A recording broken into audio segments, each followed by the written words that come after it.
going on, guys? Welcome back to another video. Today we're going to give you an update of everything that's still left here from that big venomous snake unboxing from Europe, as well as we're going to feed a bunch of this stuff. So let's go ahead and get into today's video. Alright guys, so first things first, we're going to start with these little Mangshan vipers. So out of those 10 that we got in, we have 5 left, but they're all sold. And as you can see, this little girl's sitting perched. So these guys, oh, just like that. Look at the feeding response, guys. That's one of the girls. So with these guys, they have a great feeding response. They're typically good feeders. Is eating a fuzzy right now. Probably gonna upgrade it to a small mouse. But let's go ahead and put her away and go to the next one. All right, so here's the next girl. You can see her actually sitting down. She's not perched. And careful, cameraman, because I don't want, oh, see, they are striking. Now he's got locked on. How cool is that, guys? Mangshan vipers locking on and grabbing its prey. Now, these guys are absolutely beautiful. I love them. Let's go to the next girl, which is here. Now, like I mentioned, these are all, or were all sold, just waiting to go out. I just got a call from a guy today that I bought in a pair. He unfortunately had some life issues pop up in her eyes, so there's one pair of these actually back available. So I'll be posting these guys shortly to let someone else find a great home for them. But look at how cryptic these things are. And this one actually spilt its water, or should I say I spilled its water. So gonna have to go in after it eats and clean that up. And we'll go to this one. This is actually the boy that's available. That's now available. Look at that bright blue tail, guys. And that they use that tail for caudal luring, which basically means that they wiggle in front of the face. Kind of looks like a worm. And then when a little mouse or bird comes up to it, grabs it. And then, see, these guys are kind of funny because sometimes they'll strike and you just got to get them to hold on to it. Like that. Oh, now you're going to run away? All right, come back. So what I do with that is I will just pull him out a little bit, give him a little touch on his body. And the fact that he keeps biting it is good.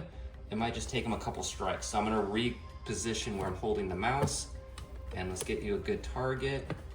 Come on, bud. There we go. Now he's holding on.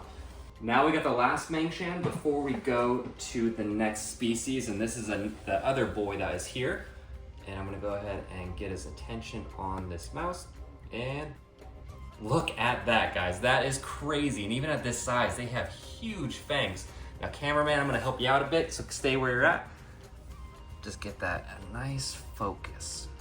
Look at that cryptic eye, guys. And you see the fang going in that mouse? That is insane. And you'll see that it's a little bit of white pink. That's actually the sheath of the fang. So that's skin.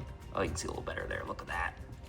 And the fang is underneath that skin. Next up, guys, we have these cute little coral cobras, and you can see he's actually poking his head out. Let me see if I can get his attention with some smell. Can you come out, buddy?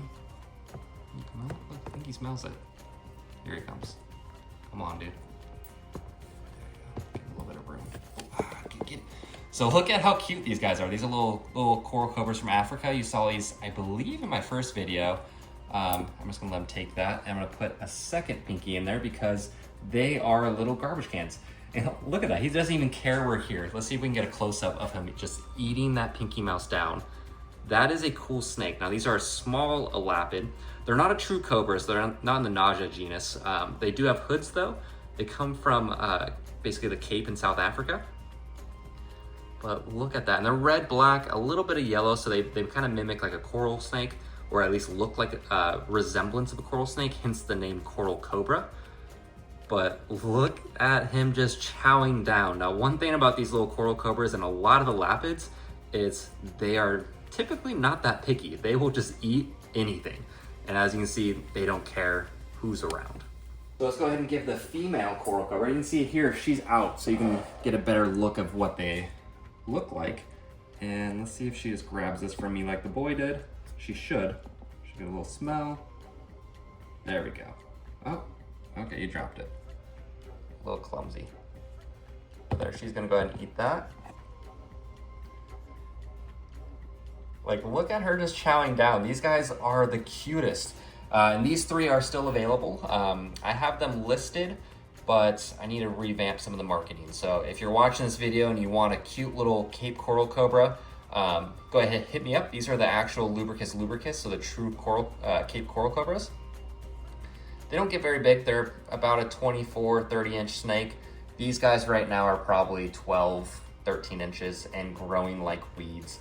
I mean, look at her chomp down. You can see these guys have a wicked feeding response. All right, we're gonna let her finish that. Try not to distract him too much and keep moving on, otherwise this would be a probably 40-minute video. Now this second girl is underneath here, and now that they know there's food in the air, I'm not gonna stick my hand in there because, and she's in shed actually, so let's see if she will grab it. Here, you like that? Boom. Even in shed, they smash food. And what we'll do with her too, like we did the other two, we're just gonna go ahead and put that second mouse in there and leave her alone, and we'll move on to the next, which are death adders. Next are some of my favorite snakes on the planet. These are death adders. Now come in and take a look. Now, okay, you see that? Look at its tail. So that's caudal luring in action. That's mimicking a little worm. So if, like I said with the Mangshan viper, they wanna bring its prey close to them. And what we'll do is we'll walk this pinky like it's going for the tail. Like that caudal luring's working. Now these guys are the fastest striking snakes on the planet. They're also in the top 10 most venomous snakes on the planet. Now, we're not gonna sit here and watch this one because these guys can be a little shy, but he's gonna go ahead and hold that pinky.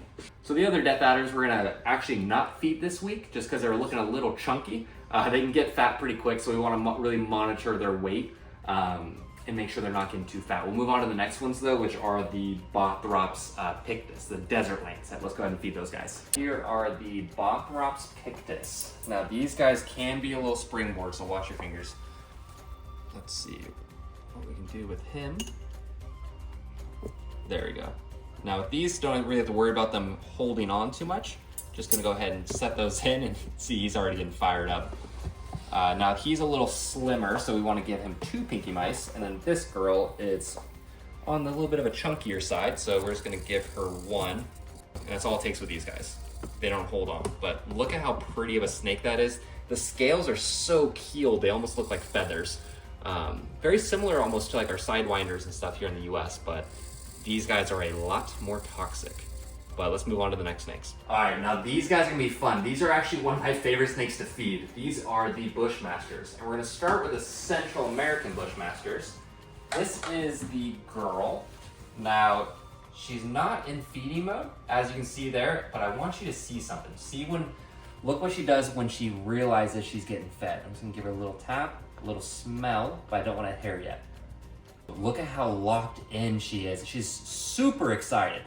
We're just gonna move this a bit. Look at that, guys. She locks on so hard, these Bushmasters, when they bite, they pretty much close their eyes with their cheeks. And as you know, or as most of you know, snakes don't actually have eyelids, so they don't close their eyes. But I would swear that these guys are completely closed when they bite. Just with all that pressure you can see in the cheek moving up, they cover their eyes. And you can see back here, the venom glands, they're pumping venom into the mice right now, even though they don't need to. And they have these huge, huge fangs. Let's go to the male now. Now, he actually pooped in his cage earlier, so I cleaned it. He might be a little bit different feeding than the female. And I don't want him to focus on the camera, because he might switch up and say, forget the mouse, I'm going for you. I think he's gonna have a good feeding response though. Look at that. See when it's like a light switch turning on. They go from, oh, nothing.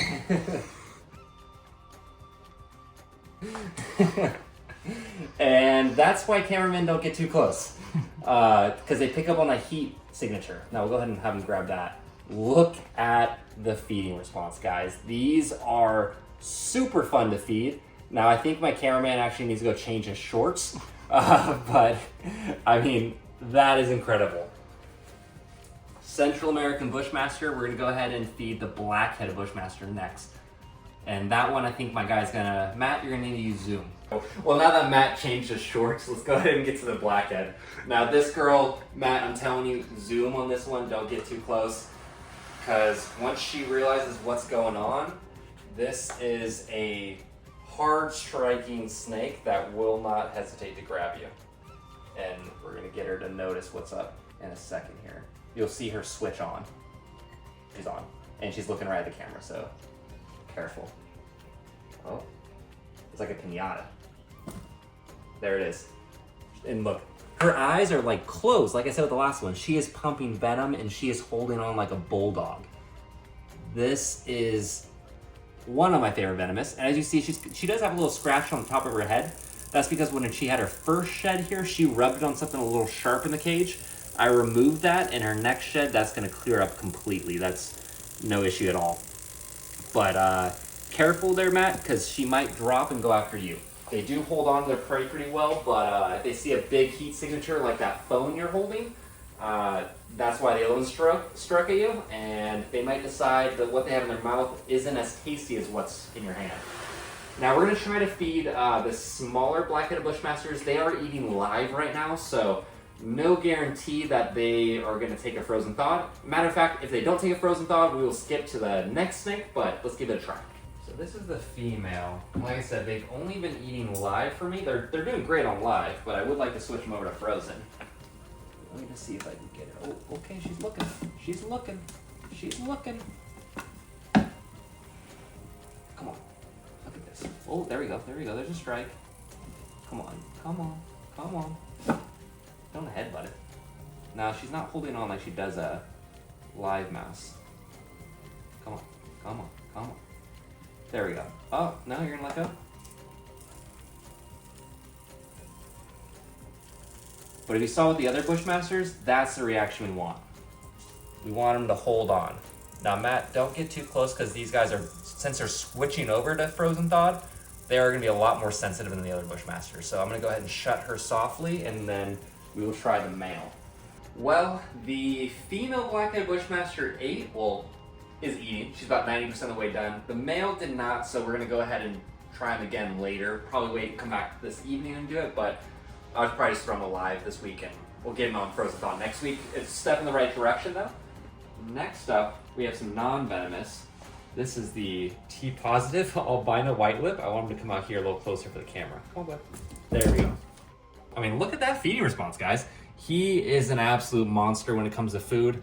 Grabs on, and like I said, this is T-positive, like we showed you in the last video. It's more of a caramel color as compared to the T-negative albino, which is more of like a white and orange. And he's eating like a champ, doing just great. So is the female. We're gonna go ahead and grab a mouse for her and show you the difference between the albino and the normal. Here is the het albino girl, the white lip. I'm gonna try to get her to come out. Or I'll just let her bite. There we go.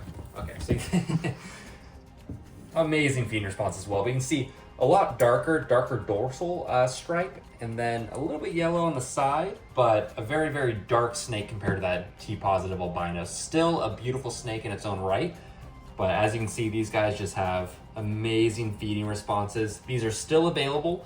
I haven't even listed them yet, to be honest with you. So if you're watching this and you want some really cool white lip pythons, a new morph here in the United States, which is the T-positive albino, like I said in an earlier video, there's like maybe a handful of them. These are available. Go ahead, send me a DM. My Instagram will be in the description below. Follow me on there, send me a comment, and we can get these worked out for you. But that's everything, guys. We fed this entire snake room. As you can see, there's not very much left. All those snakes have left, and hopefully the rest of these will be gone in the next month, maybe 2 months. But hope you enjoyed today's video. If you did, make sure to like, comment, subscribe, and we'll see you on the next one.